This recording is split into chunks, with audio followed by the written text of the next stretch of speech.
Okay, can I ask you that REM style intro that you guys have now, like the song, Mhm. that is amazing. I love That's that song. that's all. It's funny because That's you? I was trying to go for a No, Queen. it is you though. Now that I Yeah, think about it, it's you. I was trying to go for Weezer meets Queen. I Okay. actually have about 5 intro songs.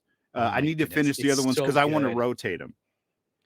I have I'm listened to that song on repeat, and then I'm the sadly enough, but gather round, it's Bobo's story time. that's you too. That's my best fake classic country Hank Williams wannabe Oh my goodness. parody voice, and I do the Bobo's the dude for sure in that song. So Oh, it's a this is great info. I always wondered if that was Bobo or what was the deal. It's no, it's no, phenomenal. it's fun to do that stuff. So we're doing. We're talking about doing more like recurring segments like that. So I've got a few other Yeah. jingles in the works, but yeah, that podcast is a lot of fun. It's a big commitment because we do it every week, and Yeah, too, you're telling me.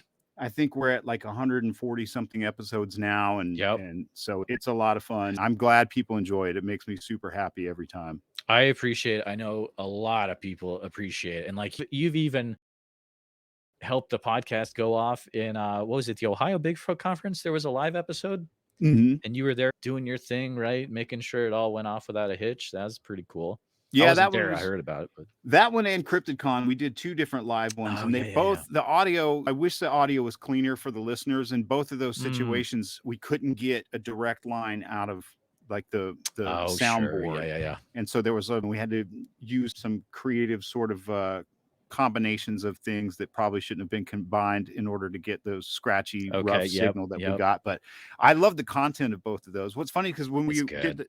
we did that live Ohio thing, like I had to use essentially like 2 blue Yeti mics and just get the whole room and Oh, Cliff and Bobo yeah. Okay. near it, which is unfortunate. I wanted to get that direct signal, but so the whole time I had headphones on and I was just watching all the signals and trying to make sure that Mm. because the audience was asking questions and was like, we Yeah. got to make sure we can hear them. Oh man.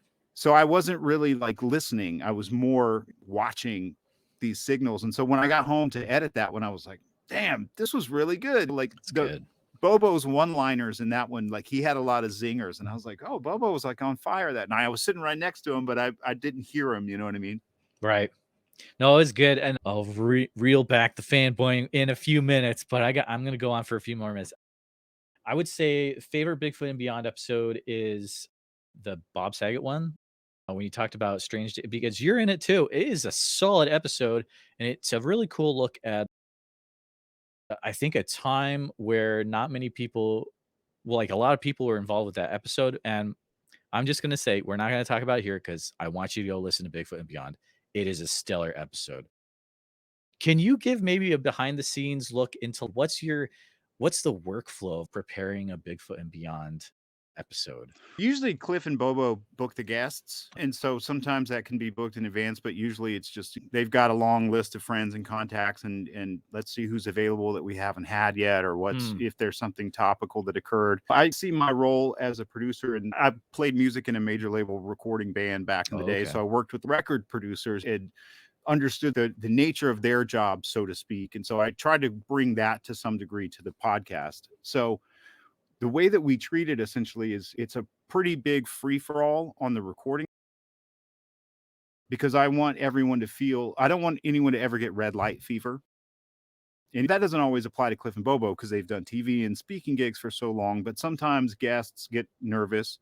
So that alleviates Right. all the pressure. So essentially, it is edited. So we usually record for an hour and a half or 2 hours to arrive at an hour to hour and 15-minute Okay. episode. And then Sure. that way, if people want to stop and think about their responses, they don't feel that radio silence. You know what I mean?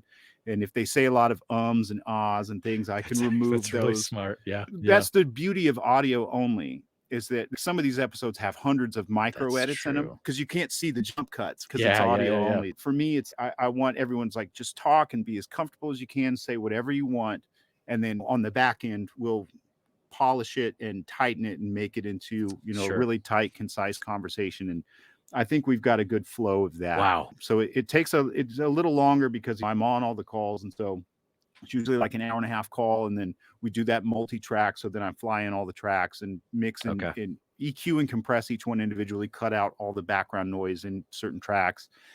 print that, and once those are mixed, print that into a stereo pair, and then edit that Wow. stereo pair for content, which usually takes another, couple of hours, and then print that, and then insert the songs and the ad breaks and all that kind of stuff. So That is phenomenal. but You would hopefully, never it's know.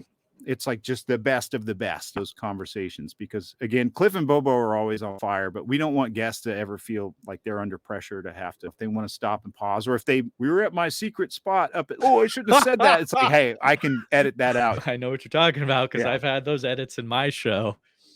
Certainly. Yeah, I So get it's it. a lot of fun. That's so good.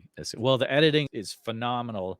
You would never know that there's hundreds of edits done per episode. Like, it's done really solid. So bravo on that. Back to the Bigfoot. That was me nerding out for a little bit.